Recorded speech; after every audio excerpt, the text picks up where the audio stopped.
бір орманда кішкентай ақ қоян тұратын. Ол ақшыл, жылдам, әрдайым ойнап жүруді жақсы көретін. Бір күні ақ қоян орман арқылы секіріп жүрді. Кенеттен бұтақтан қара түлкі шығып кетті. «Сәлем.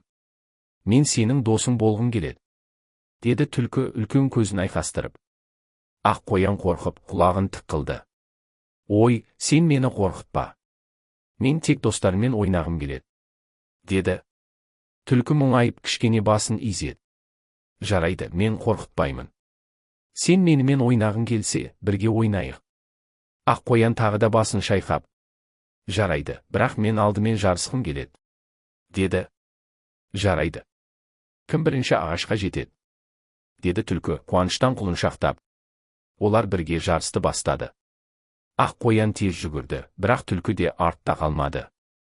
«Қарайшы, мен де тезмін», деді түлкі. «Мен сені жеңемін», деп күлді ақ қоян.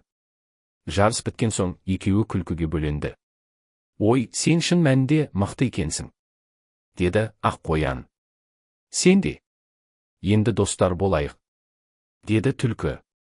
Содан кейін олар орманда бірге ойнап, ағаштар мен гүлдердің арасында секіріп шаттанды.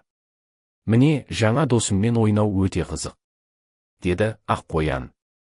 «Иә, мен де қуаныштымын», деп күлді түлкі. Күн бата бастағанда ақ қоян мен түлкі бір ағаштың астына отырып демалды. «Бүгінгі күн ең қызықты болды», деді ақ қоян көзі жарқырап. «Иә, біз нағыз достармыз», деді түлкі күлімсіреп. Сол күннен бастап ақ қоян мен түлкі әрдайым бірге ойнап, орманда бақытты өмір сүрді.